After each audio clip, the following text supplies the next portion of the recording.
I never thought I would muster any more curiosity for Monica Lewinsky, but time is a curious thing. It softens our judgment and gives us perspective in ways we can't imagine when we're caught up in a chaotic moment. To think of that naive girl caught up in the chase with the captain of the football team, literally the guy who carries around the football that could end the world, and she thought it would somehow end well. What are people thinking? When you're young, you don't think. You act, oftentimes impulsively, but when youth gives way to clarity, it allows you to see things differently. And speaking of putting unspeakable things in your mouth, we're going to be talking with Congressman Thomas Massie about food laws, unpasteurized milk, and making bad choices on your terms. It all flows from the same vein. Thanks for making the choice to be with us this evening. This is The Independents.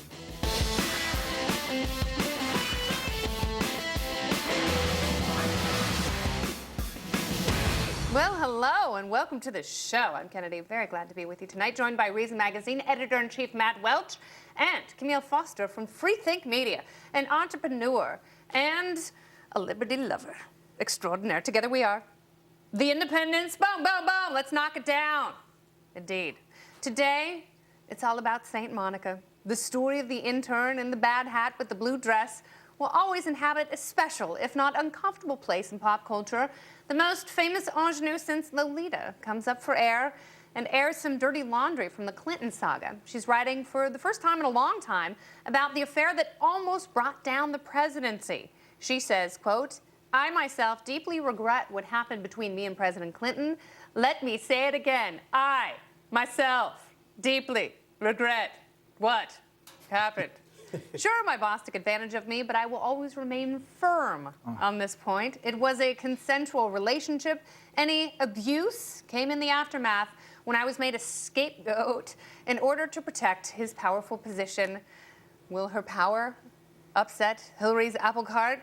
Let's put it to our party panel. We've got former Congressman Thaddeus McConnor joining us for the first time tonight in an orange tie with little hula girls on it, along with returning player, Michael Skolnick. He is Russell Simmons' political director. And let me ask you, gentlemen, we'll go down the line, beginning with Matt Welch. Does the idea of Monica Lewinsky make you shudder and smirk? It makes me think all about 1998 again, which was the single stupidest year, I think, in the history of America, right? Like basically starting in January when this thing happened, when the Pope was in Cuba, by the way, and all the journalists in the world went from Cuba back to Washington to cover a blue dress. All that through the impeachment was so stupid. So much Henry Hyde, so much Kenneth Starr, and all these kind of things. Looking back now, we've had 16 years of it. The thing that strikes me as not relevant today, but just sort of sticks in the mind today. Ken Starr's a total horn dog. Ken Starr, I don't even know where he went with all of that. He went to Peppertine. But it's the way that Monica was vilified afterwards by Hillary Clinton personally and by the kind of Clinton machine totally. You kind of forget about that, but Hillary called her a narcissistic Looney Tune. She went on air and talked about this vast right-wing conspiracy. And we forget what that was from. I mean, that was from the Lewinsky scandal. I wondered if it was from Paula Jones, but no, that was it. No, it was Lewinsky, and it was for the first 4 or 5 months after this thing hit, the official line out of all the magazines in this town and everywhere else was that this isn't true. This is Matt Drudge, the irresponsible internet journalist, telling us this has happened because the vast right-wing machine is cranked up and Richard Mellon Scaife is dictating American life. That was the line for 6 months. And then it's like, whoops. Sorry. Oh, that's true. Anyways, it's dumb. We shouldn't be talking about it, which is kind of true. But in that interim, they really trashed this woman, Miss Lewinsky, and acted, I think, in a pretty bad way. Yeah, she was kind of ruined after that. She says it's time to burn the beret and bury the dress. Yeah, I think that sounds about right. I mean, I've got a passing kind of curiosity about this whole thing. I was 17 6 years old when this happened. 17. Thank you very much, sir. At the time, I was sort of a default Democrat that couldn't vote anyway, so it didn't really matter what I thought about anything. But it is difficult to look at this story now and not see the cowardice of the president in this particular situation. Wouldn't own up to what he had done, and then essentially slut-shaming this young lady who he carried on a relationship with. She made mistakes, obviously. But that's what really stands out to me. Now, many women have been cast out as pariahs after impressive affairs, but she really was in a world all her own. Where were you in '98? I was in Detroit. As far as politics and everything else, I mean, were you turned off by politics at that point? Well, not yet, but it was growing already. It was a nascent intuition that this was a cesspool of denizens you would not wish to associate with. You weren't even a congressman yet. You were already grossed out. No, but I like to hit rock bottom. Yeah. But when we talk about Lewinsky, you have to remember she's 22. Yeah. Now, they say it's consensual. She says it's consensual. That's true, but you had a much more mature individual. He's married. He's the leader of the free world who should understand the consequences of his actions and should have had no part in this. And now, not because of the adultery specifically, because that happens a lot, unfortunately. Especially with public figures and political yes, figures. but that's exactly why she's remembered. I still remember Elizabeth Ray from the Wilbur Mills scandal. It was the political dimension that has put her in the position she is. So if she feels it's time, she accepts her responsibility, which I still say is less than Clinton's in this process, and she needs to do this to survive and try to move forward. Okay. I mean, will the Clintons ever discuss this honestly? And he's certainly had so much more to lose. I never understood why history was so dead set against her. Yeah, I don't think the Clintons will ever discuss this one, honestly. I think this will be a skeleton in their closets of the day they go away, if they do go away. But I think an interesting point on Matt Drudge, Newsweek passed on this story, and Drudge was the one who picked this up. And 16 years ago, looking at it now, how the internet, is the first at almost everything. But back then, it was sort of it was a maverick move by Matt Drudge to pick up the story and made his site. No, and TMZ broke the Donald Sterling case. The National Enquirer broke the John Edwards story. That's right. Camille was just talking today. It was a Gawker that had a list of what the modern websites would do now if they were breaking Lewinsky, and they had like a TMZ thing and a BuzzFeed thing and all this kind of stuff. I think it was actually BuzzFeed. I believe so. And then they had the Gawker thing, but it doesn't matter. Yeah, we wouldn't talk Accuracy about we wouldn't talk about an internet journalist anymore, and we would handle the whole thing differently. There really would be no differentiation. Well, there certainly is a differentiation being made in the Senate. Rand Paul is making another cross-party alliance with Utah Senator Mark Udall. They're trying to delay or block the confirmation of David Barron. The president has put up his name to take a spot on the First U.S. Circuit Court of Appeals in Boston. Barron has authored memos justifying the killing of Americans through drone strikes. He wrote as a Justice Department lawyer, and conservatives, as well as Democrats in swing districts who are up for re-election, are talking about blocking. So do Udall and Paul have the mojo to upset the sitting duck? What do you think, Thad? Well, I think they can upset it in the terms of slowing it down. With the nuclear option, how does it work in the Senate now? Well, in the Senate rarely works. I was a House member. We did all the work. Even under Boehner. But what happened? A fan of yours and mutual, I'm sure. Yeah. But the reality is that the underlying issue of the drone strikes on U.S. civilians overseas, if you believe that this is something that you should be engaged in as an administration, I would think that the underlying documents would help you make the case of the constitutionality as well as the practicality of having to do it to the American people. I mean, if it was good enough to sell the President of the United States that he had the legal power to do this as well as the rationale to do it, then show the American people. I mean, for the most transparent administration in history, it really looks like they've got something to hide when they're not more forthcoming about, whether it's memos on Benghazi or memos relating to how and why Americans can be killed overseas in drone strikes. Well, this show, we've spoken a lot about drones. I certainly have done my own self-reflection on that. I would agree with the congressman on this one, and I think that the White House should produce.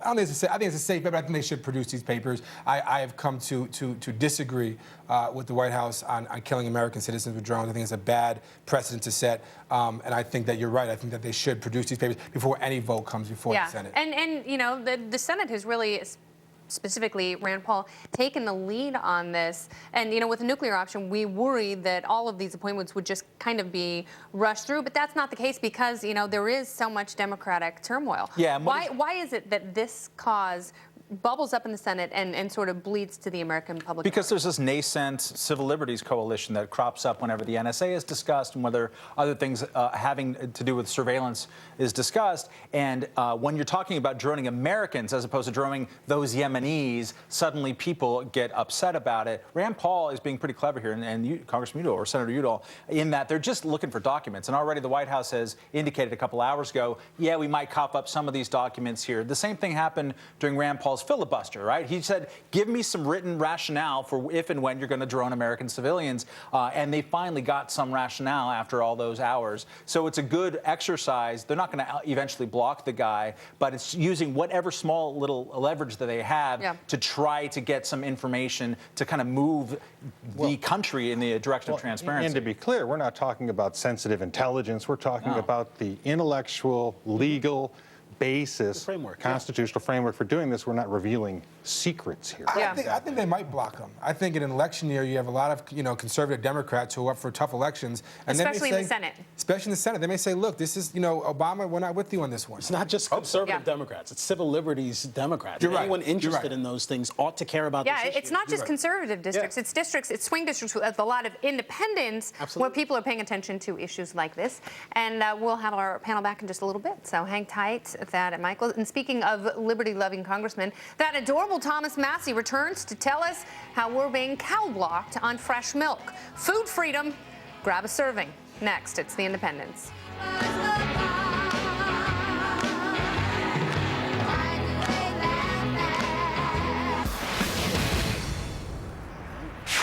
Oh, yeah, totally getting up in your business. Welcome back to The Independents, where we fill up your saucer with fodder and conversation 4 nights a week.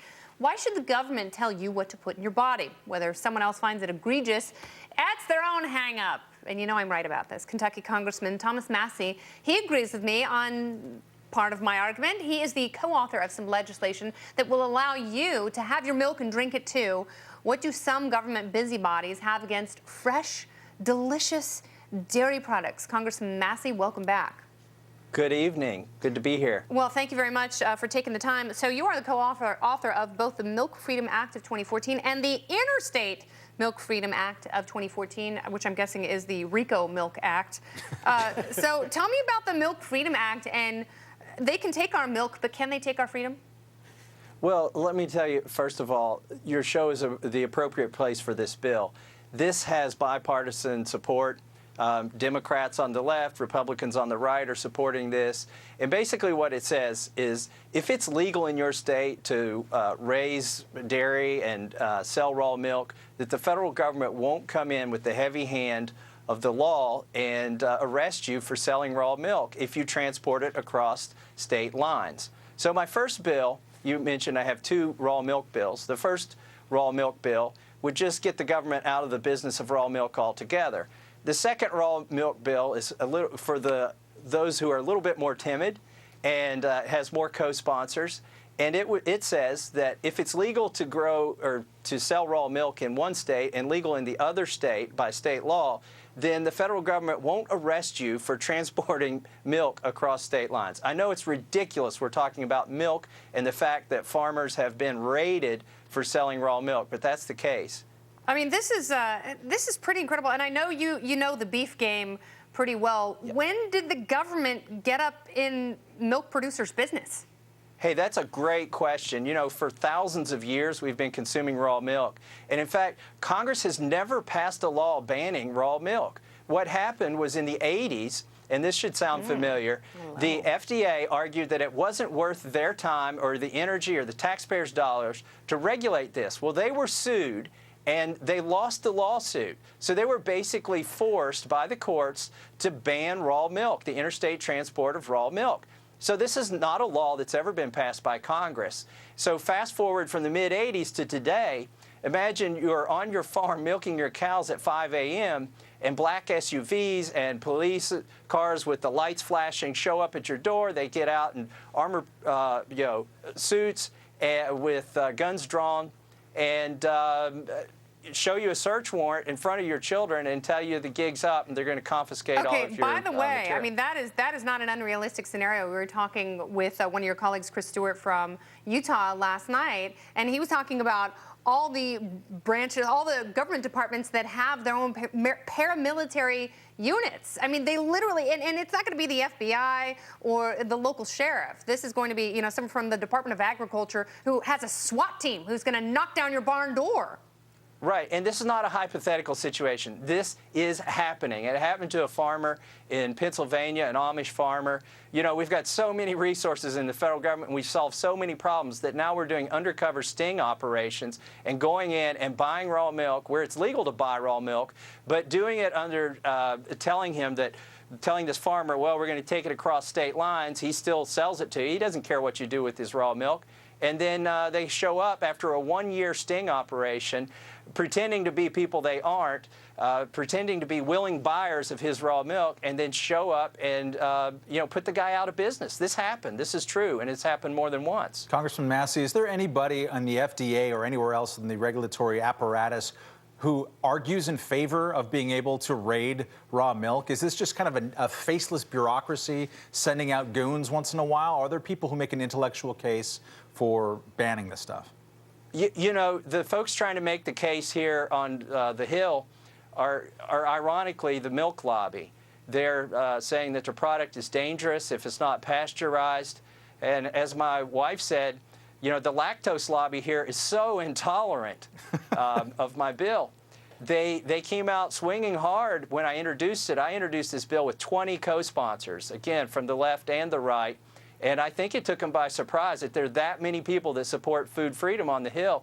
And it's because we're listening to our constituents back in our district. You show me one congressional district that doesn't have a large constituency of consumers that are consuming raw milk. They're everywhere.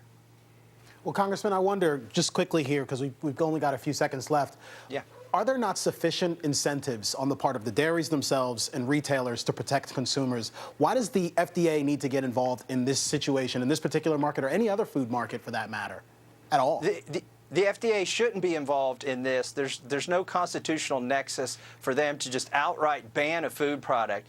You know, they haven't banned raw meat, raw eggs, raw vegetables, or raw fish yet, and you can take all of those across state lines. This is the only food that is banned that you can go to jail for transporting across state lines. There's no constitutional nexus here. There's not even a good scientific reason to ban this food. And I thought the milk cliff was the greatest dairy fear we faced. Congressman, thank you very much. Thank you very much, Kenny. All right, very good. See you soon. It is a much bigger story than any missing plane. So why aren't you hearing about hundreds of newly abducted girls? You will next, right here on The Independence.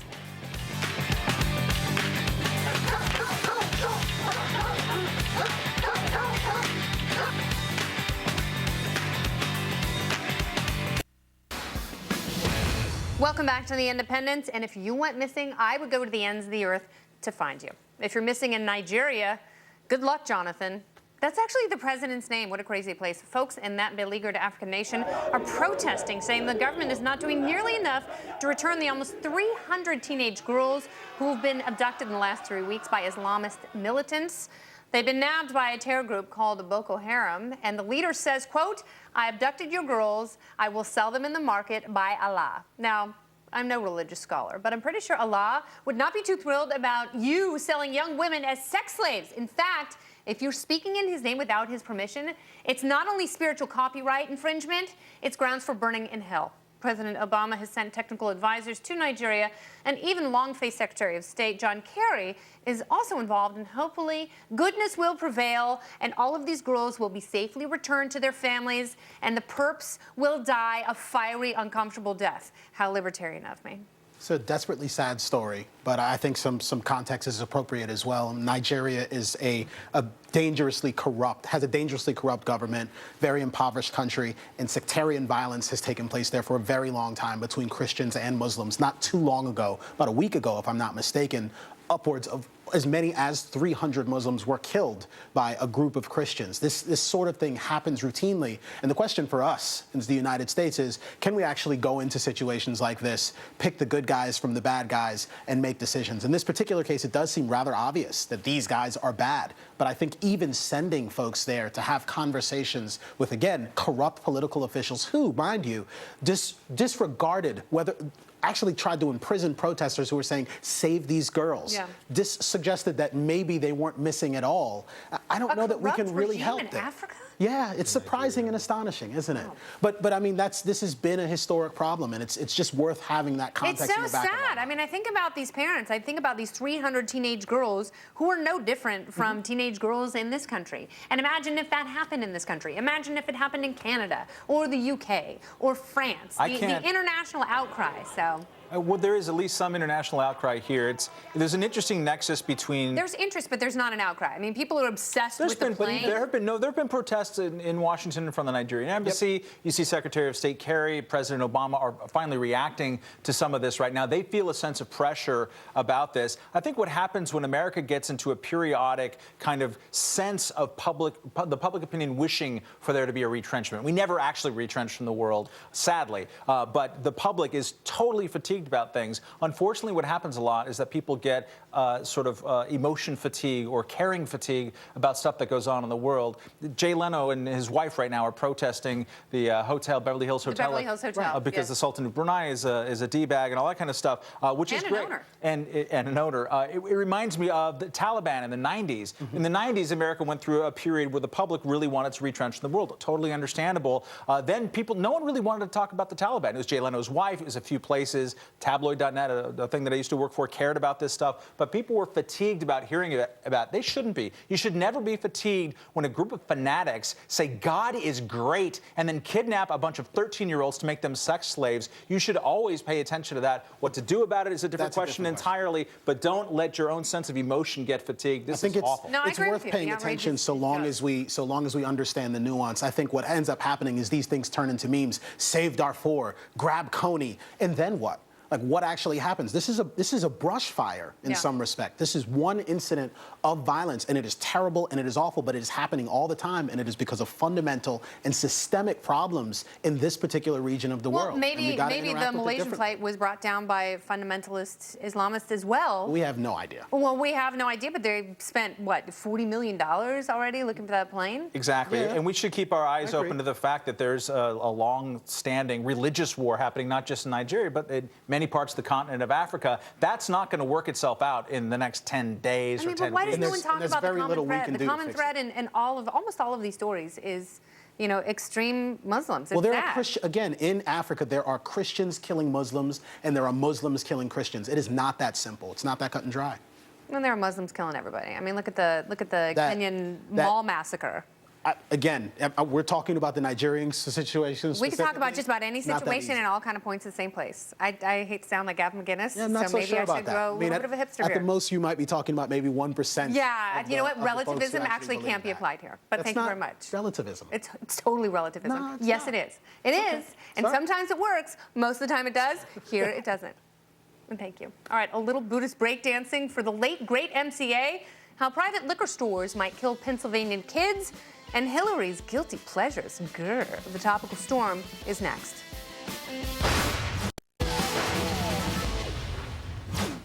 This is The Independent, and when you see news stories streaking across the sky like blazing fireballs, you know you're in the middle of the topical storm. All right, grab an umbrella. Let's go. Topic number one. Sweet, beautiful Adam Yauch succumbed to his battle with cancer 2 years ago.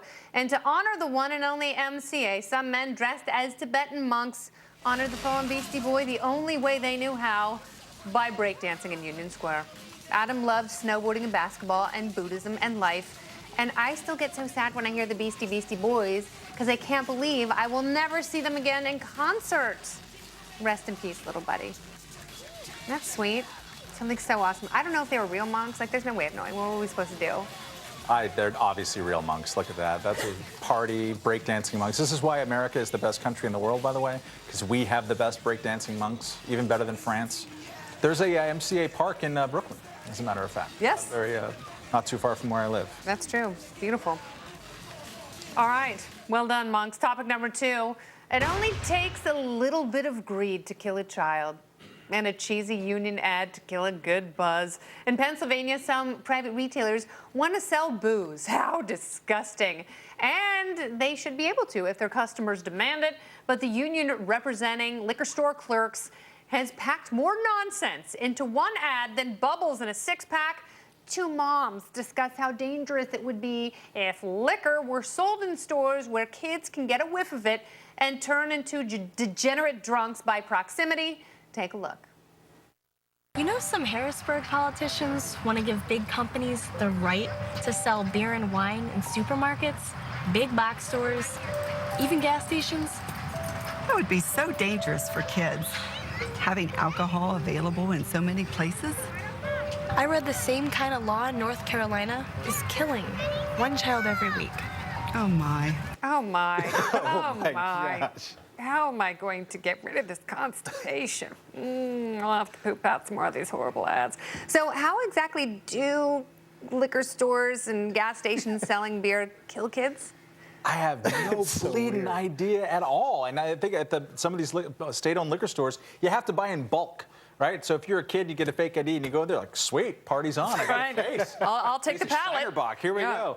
This to me is the advertisement that proves that everything should be privatized, because the people who come up with these big companies and the big Do you know they can sell them where teenagers go? Terrible. Is it more dangerous to have them in these stores than in your home in the refrigerator? I suppose if they're there, then your kid is already a member of AA.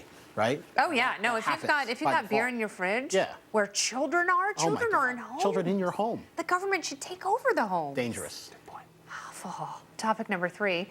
These cops really hate these cans. The NYPD just can't wrap their heads around a deceased turnstile jumping Brooklyn man who died back in 2006. But New York cops bust down his door and ransack his house at least a few times a year. The man's widow, she's so exasperated, she's even posted his death certificate on the front door. But the popo insists on rummaging around the place, knocking over drawers, rifling through closets.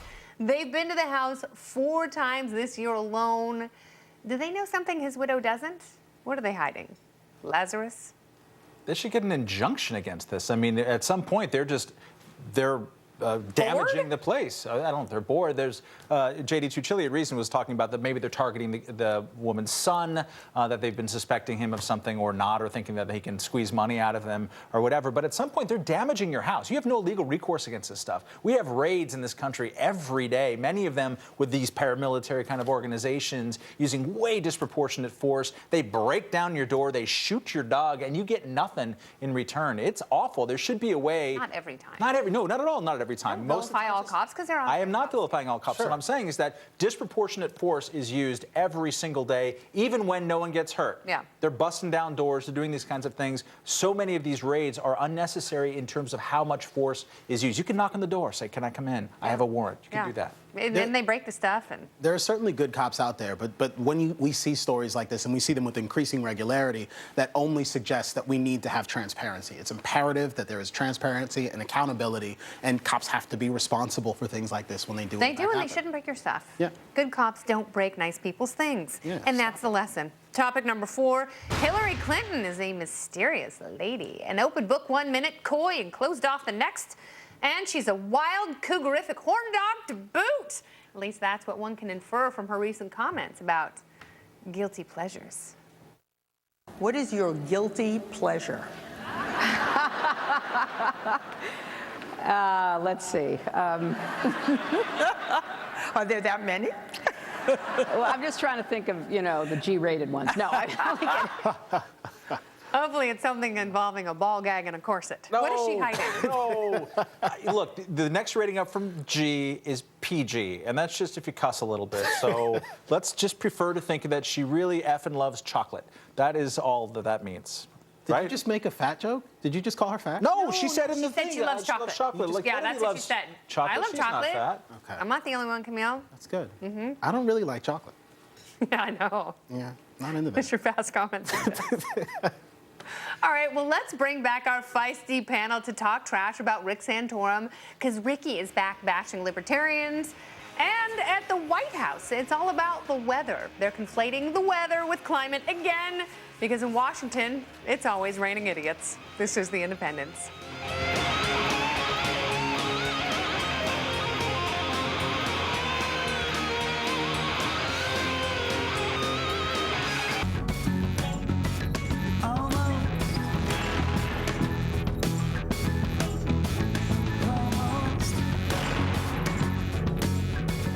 It's Weather Day at the the White House, where President Obama spent part of his day meeting with meteorologists from across the country to talk about that Doppler 17,000 radar. The event's purpose was to promote a new report just released by the administration detailing the imminent danger posed by climate change. The report reads in part, quote, "Climate change, once considered an issue for a distant future, has now moved firmly into the present." Among the evidence presented in the report is the usual fare: rising temperatures, melting ice caps, and the increase of severe weather. Our panel is back to take on the weather, Thad and Michael. All right, so what do you think about the weather being all climate-y related? I think a more appropriate day to talk about the effects of climate change is not on Weather Day, it's on Satellite Data Collection Day or Climate Change Day or something that's different. I think every time people talk about climate change in this country, not every time, 80% of the times, it's a weather story. And weather on any given day doesn't prove a damn thing. When do they get it wrong? That's when they get it wrong. No, when they say, oh, it's so cold out. See, there's no global warming. Yeah, exactly. Or it's so hot out, there is global warming. Yeah. Or there's a big storm last year, so that proves global warming. Or there was no storm this year. Stuff fluctuates, for crying out loud. Get a data set that lasts 3 decades, look at that, actually know those numbers, and then get back to me on this. I don't trust the White House or anybody's White House with this because they're essentially a political organization. And in fairness, that is a knock on both conservatives Absolutely. and liberals who talk about these issues. They tend to do it in a very myopic way based on the weather today. We saw 3 more polar bears. El Nino, Al Gore's oh my God. fat. Yeah. But do we trust And rich. scientists? I trust scientists a hell of a lot more. Exactly. Yeah. So 300 scientists put this report out. I mean, This wasn't- okay, this but wasn't a do White House you report. trust 300 politically scientists motivated scientists? And by the way, the scientists did not say that the recent weather that we've seen, increasing hurricanes, intense weather surges, they stopped short of saying that's because of climate change. Certainly, but also there's mitigating factors you could do to prevent these things from happening in the future, like drought in the Southwest, like hurricanes in the East Coast, and the coastal floodings that's happening. I was in Miami this past weekend. The mayor of Miami Beach is spending hundreds of millions of dollars to build a flooding system because it's broken, it's not working, and they're afraid Miami Beach is going to be put, is going to be gone. It is. But we It can might also be talk gone. about the models that these same scientists have built, which have not accurately predicted what the weather would be like. There is no what the argument Okay, climate, you know what the what? temperature would Okay, be I like. wanna I'm say just this. wait. But did you hear the argument? there is an argument in the listen Republican Party. listen to the argument that I'm making. The argument I'm making is that the models have not been exactly accurate, which suggests that predicting the weather, predicting the climate over a 100-year Fair. period, it's actually really, really not just- hard to do. They haven't been Yeah. exactly accurate. They have Thus far consistently impossible. undershot Right. So by the a question lot. becomes, will you spend trillions of I want dollars to get to that on mitigate because that? you're smiling. When you smile, you usually say funny things. Government can't control the weather. It's true. I mean, we saw this even in the drought, the Great Depression. The drought, they fired rockets up into the sky to try to make it rain. Look, even in his wildest phantasms of orgiastic government spending, even LBJ never said we can control the damn weather. Yeah. Okay? I come from Detroit. Now, our blue-collar jobs are still waiting for them if-come green-collar jobs, and right now they don't want to roll those dice on that. What you have to do is take a very practical view of this. As a conservationist, as people who care about the things we can do, those should never be the loss of focus on that because of the politically motivated climate change, or worse, the new civil religion per Rousseau, whereby you are a heretic. So if the science is settled, let's excommunicate Copernicus. Yeah, but you have guys in the Republican Party in the House today who are saying climate change is not real. Well, I think I think they say climate change is real. They go outside with umbrellas, they have their chauffeurs take them around when it's cold. I mean, climate changes. I come from a state that exists because of climate change. Sure, but that we as a society are destroying the environment. Yeah, but you know what? There's a big difference between climate change and human beings have caused climate change. Or a lot of people say maybe human beings haven't caused climate change. And by the way, a hot planet is not necessarily the worst thing for human beings. I think we can all For them to agree. exist in a cold climate. I think we can all agree to know what it blame the means? mastodons Yeah. for their failure to adapt to climate change Right. that allowed the Great Lakes to be created and the Wolverine state to come into existence. Thank For God the for University that. of Michigan. Yeah, well, I'm University of Detroit. We could have done without the former. Well, that angry Rick Santorum, he can't stop spewing venom at libertarians, and that's just one of the reasons he's a total dud. He's a simple hothead who's obviously endlessly bothered by Rand Paul and the thought of Rand's presidential potential. Take a look. If a libertarian like him becomes the leader of the Republican Party, gets a nomination, will you vote for him? Well, first off, I don't think that will happen because the Republican Party is not a libertarian party. It is a conservative party and will nominate a conservative, not a libertarian. That's great. Then you'll probably lose the White House again. Because guess what's happening, Rick Santorum? A lot of people are becoming independents because they are turned off by your conservative Republican Party. And a lot of young people are identifying with a more libertarian philosophy. They don't necessarily call themselves libertarian, but guess what they're not going to do? They're not going to go to the polls and vote for someone like you. He's right. The Republican Party is not a libertarian party. It is a conservative party. It is also a party that, at a time of great economic distress, with a president and a president's policies that are not very popular, especially the most important ones to the president, that Republican Party has gone in popularity and membership because people are turned off, particularly by the very things that Rick Santorum champions, which is all war, all the time, civil liberties we don't really care too much about, and let's talk a lot about social conservatism. That's a big, big turnoff to especially young voters and independents. Why does this make you laugh? Well, I don't know that I remember Rick on the campaign trail saying all war all the time. Listen to him. No, listen to him talk about Iran. He was the biggest Iran hawk by far. Iran or Iraq or both? No, Iran. I mean, that was what was in play in 2012. He was ready. Iraq was still in play in 2012 too. Men and women from the United States Armed Forces were still ongoing. Right, on the ground, he was ready for the next great war. That's what I'm saying. Are you a Santorum apologist? No, I'm a culturally conservative Catholic who knows Rick and understands he can be strident at times. But I think the whole point is, if I may, please, is Rick Santorum, as you point out, Matt, rightly so, the conservative wing of the party is still dominant over the libertarian. But let's not have a fight between the two. Let's have an airing of grievances, because I guarantee you that whatever happens Festivus in 2016, Rick Santorum and I would have more in common with a libertarian Republican than we did with a leftist Democrat. All right, very good. Thad McCotter and Michael Skolnick, we will see you on the after show. Sorry, Michael. Keep fighting. Keep fighting. Go ahead. 2016, keep fighting. Not a all war all the time. Yeah, exactly. He loves it. Michael Skolnick is a cultural hawk. All right, well, did you know that George Orwell's Animal Farm was really about the Koch brothers? That is according to one cable news host. She's a real smart lady. And come on, literary plots are often subjective. Stay with us.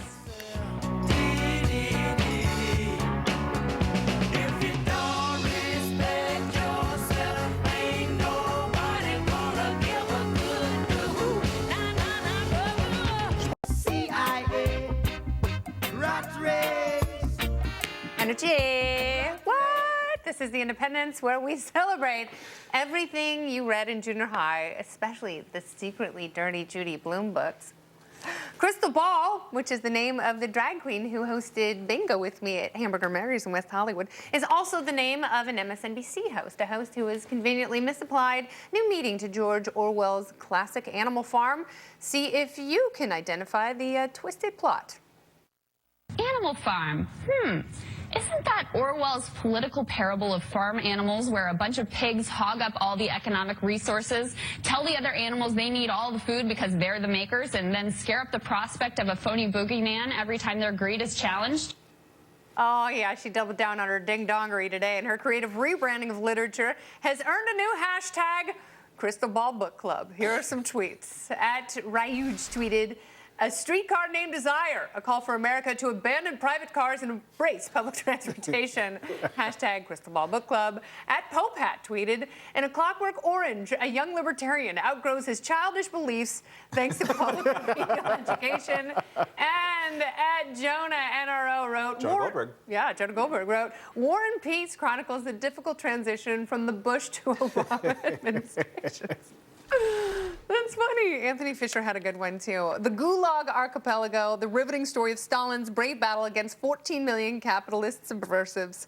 Hashtag Crystal Ball Book Club. It's a little bit of fun. My favorite one is Basil Hendricks. Hamlet, if you are rich, just kill yourself. Hashtag Crystal Ball Book Club. This is great.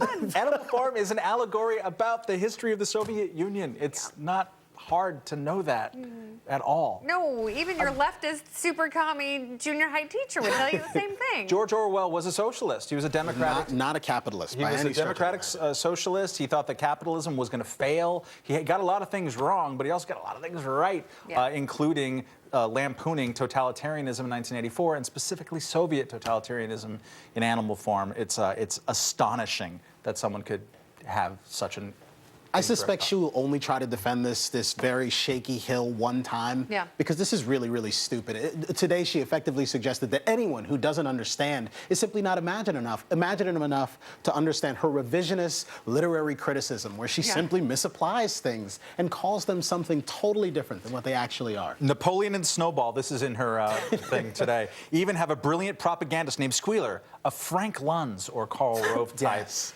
obviously. Stop it! Crystal, stop it! You don't have to do that anymore, okay? Just stop it. Do you think that's a real name? Yeah, totally. That's kind of totally awesome. normal name. Yeah, no, I will. I'll make fun of her literary ineptitude, but her name's kind of sweet. I mean, my drag name is Tequila Mockingbird, so don't try to steal it from me. All right. That's right. That's it. You're scared and confused because when you hear the term net neutrality, you know you're supposed to feel something, but you forget exactly what that is. Camille has that burning feeling, and he's got the salve that will calm your nerves and get the free market up and running in your corner. What's happening next? Stay with us. Anybody in my path is a car crash waiting to happen. What? I got my foot on the toes, on the pulse of this rap game, and I ain't letting up. Yo! There he is, bobbling around. This is The Independence, and when your freedom is at stake, or at least the speed with which you watch Game of Thrones on Netflix, Camille is the man who will tell you which side of the argument is safest for your viewing pleasure, net neutrality, the ease of speed, and what it all means to your sweet feeling and your precious programs. This is Keeping It, Camille. Content delivery networks, latency, throughput, backbone, net neutrality. Stop it. All really scary, Filthy, filthy, dirty. intimidating terms. I'm going to make this very simple for you. Just trust me on this, okay? When you hear net neutrality, think, as my good friend Matt Welch suggested, congestion. It's about congestion versus competition. When we talk about net neutrality, we're not talking about a specific set of rules. We're talking about a principle, namely the precautionary principle, but even more than that, the principle that all data on the internet should be treated the same by the people who bring internet to your home. Just like Animal Farm. Just like Animal Farm. Yeah, it's the same. Kind of, not really. At the end of the day, the most important thing to keep in mind here is that the government managed to screw up most of the utilities that you pay for every single month at your home. The question is, do we want the internet to be governed in the way it has been to get to this awesome point where it is today, where the free market competition is dictating what you're getting at home, and there's a number of different sort of standards? Or do we want one where the government gives you top-down rules, which may work, but it might also turn out just like So your net neutrality, system. that's the top-down rules. We are opposed to net neutrality. Yeah, I'm opposed to it because I want competition. If you want to protect an open internet, the best way to do that is to make it easier for Fios to roll out their network in New York City. Stop kowtowing to Time Warner. Cut it out. Cut it out. You heard the man. Time Warner Comcast. All right. Well, goodbye, Yellow Brick Road. Thank you for remaining anything but neutral tonight. We appreciate your patronage and invite you to join us this Friday night for a very special Independence you won't soon forget. It's called If I Ruled the World, and it is loaded with big personalities who not so secretly want to rule the world. Geraldo, Anthony Weiner, Gavin McInnes, and many others. Go to our webpage now for our live after-hours web show, foxbusiness.com/The Independence. For Matt Welch and Camille Foster, I'm Kennedy.